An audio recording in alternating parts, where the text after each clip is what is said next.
Bonjour tout le monde, nouveau projet, nouvelle vidéo. Aujourd'hui on va se focaliser sur les colonnes. Tout d'abord on va la déshabiller. Je pose la colonne ensuite.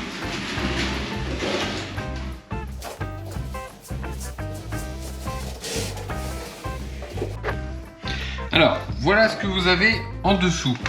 Vous avez deux tasseaux.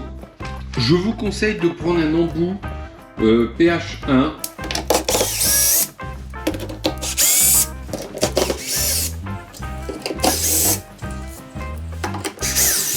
Une fois que tout ça est enlevé, on vient mettre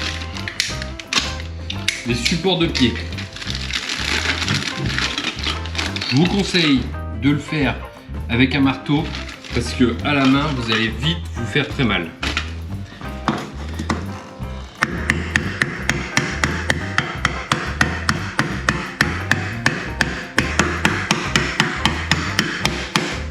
Je vous conseille de les visser au moment de relever la colonne. Ça va éviter qu'un pied s'en aille.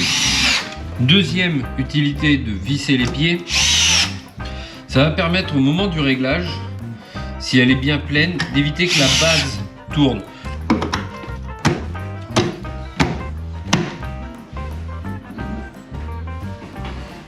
Donc là on n'est pas sur les pieds, là on est encore sur l'arrière du meuble. On vient, là j'ai les pieds qui touchent. Je regarde si devant ça passe. Et là on y va d'un coup. On vérifie en hauteur. Je vous ai tourné la colonne pour vous expliquer justement l'intérêt de ces supports en plastique. Potentiellement, là nous allons avoir ce côté-là qui va être visible de la fenêtre. Donc lorsqu'on vient la poser, ça permet d'être sûr qu'il n'y ait pas un gravier, qu'il n'y ait pas quoi que ce soit dessus ou l'aspérité du sol qui vienne éclater le champ sur le côté. Hop, c'est poubelle. Maintenant il n'y a plus qu'à régler les niveaux. On sait que nos meubles font 72 de hauteur. Il est important que nos meubles soient à la même hauteur pour une raison principale, c'est que nous avons des retours d'angle ici. Si on n'est pas à la même hauteur, évidemment, les fileurs ne vont pas arriver exactement sur le même niveau, et dans ces cas-là, c'est pas très gracieux.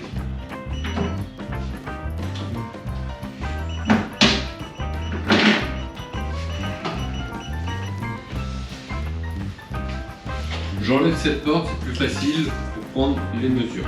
Voilà, j'ai vérifié l'aplomb, on est bon. J'ai vérifié la hauteur, on entend là-haut qu'on est bon, on peut l'enlever. Et on a aussi exactement 72 en bas du plan de travail. Comme on est sûr que celle-ci ne va pas bouger, on va la fixer dès maintenant. Comme ça on est tranquille et on pourra mettre la deuxième à côté.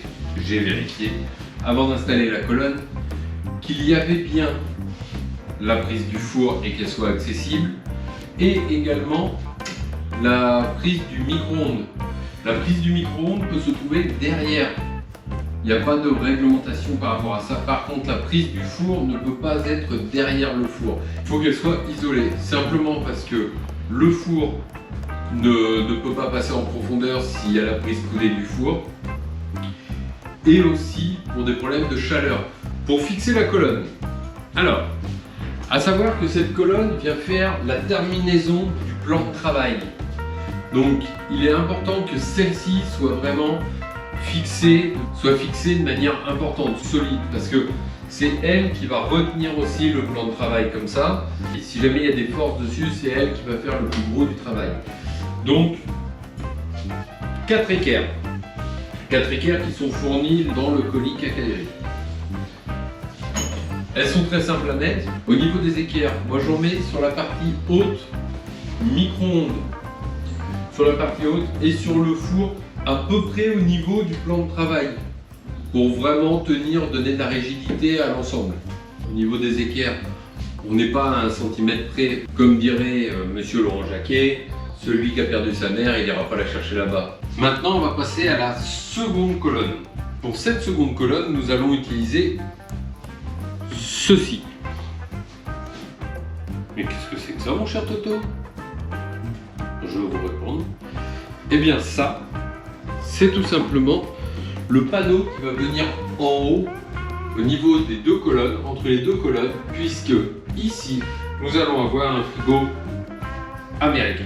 On prend les mesures du panneau. En fonction de ce panneau, on vient se mettre à la même distance, même hauteur. Là, vous allez voir que pour régler la hauteur de la colonne, c'est beaucoup plus simple puisqu'on va mettre le niveau laser. Ce niveau laser, on va le mettre en haut de la première colonne. Comme ça, on va arriver en haut de la seconde. On n'aura plus que les niveaux, on aura déjà notre hauteur qui sera bien définie. Par contre, je vais faire la modification au niveau des pieds, et vous l'avez déjà vu. Je vais la faire par là de manière à ce que j'ai le moins de déplacement à faire avec. Pour la lever, il va falloir être encore plus rapide et j'essaye, moi, de la soulager un petit peu.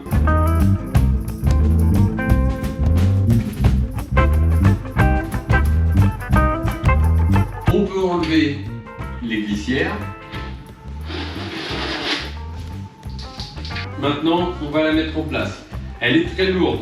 Au niveau des pieds, il faut faire attention lorsque vous avez du carrelage, qu'il n'y ait pas un pied qui vienne embuter. S'il y a un carreau qui est un petit peu plus haut, qu'il ne soit pas embuté, parce que là, dans ces cas-là, forcément, ça va tirer dessus sur le côté. Et ça, c'est pas bon. J'utilise ce fameux morceau pour connaître l'espace que j'ai besoin. J'ai des codes dessus, mais j'ai pris pour habitude de les vérifier. 91,5. Et ici, on est pas mal, on n'a pas beaucoup de choses à bouger.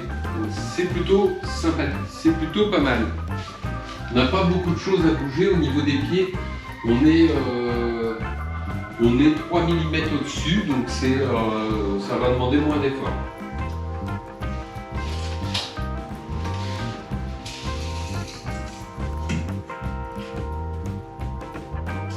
J'ai encore 1 cm à gagner. Je la décolle toujours un petit peu du mur. Comme ça, ça me permet de ne pas avoir de faux aplomb. Ce que j'appelle un faux aplomb, c'est-à-dire qu'elle va toucher le mur, je pourrais descendre les pieds derrière, et en fait, elle ne va pas bouger. Au moment où je vais la recaler, ben c'est là où je vais me rendre compte que mon réglage est faussé.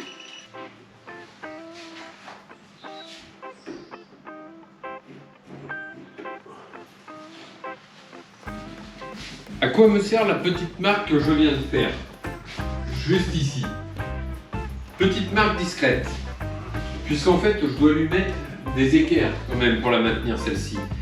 Et sur celle-ci, je ne peux pas accéder sur la partie centrale de la colonne. Donc je vais mettre des équerres à l'intérieur, mais en haut, dans le vide sanitaire, ici.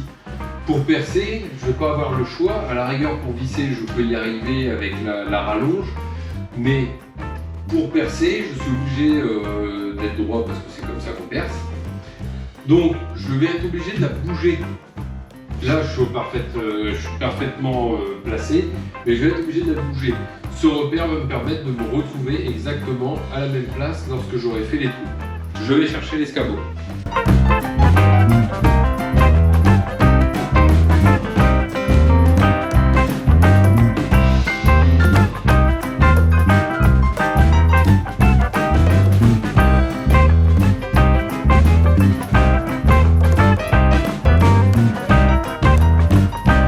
Les équerres sont fixées, on n'a plus qu'à remettre la colonne. Grâce à ça, alors j'ai à la fois les équerres, mais aussi j'ai mon repère qui me permet de pouvoir me réaligner correctement. Maintenant, je prépare cette fameuse plaque qui m'a donné mon gabarit, avec tout simplement des équerres, des petites vis de chaque côté, et on va venir la mettre en haut au bon niveau. Ici,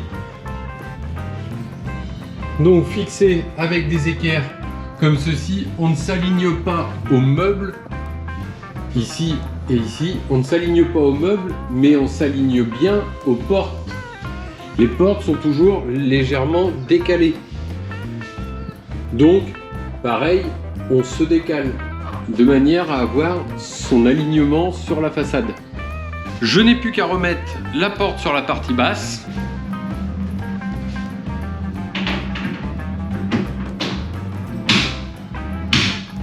Donc j'ai remis la porte sur la partie basse et maintenant c'est entièrement terminé pour l'habillage de ce mur. Il restera les plaintes, mais ça fera l'objet d'une autre vidéo, ainsi que les fileurs qui feront l'objet d'une autre vidéo. Les crédences, l'évier, l'installation du lave-vaisselle, l'installation de différentes choses, mais ça fera l'objet d'autres vidéos. C'est terminé pour cette vidéo sur les colonnes. Je vous remercie de m'avoir suivi. Vous pouvez liker, vous abonner, vous pouvez faire ce que vous voulez. Moi je vous retrouve dans une prochaine vidéo sur un prochain thème, toujours autour de la cuisine. Je vous dis à très bientôt, prenez soin de vous, à bientôt, ciao.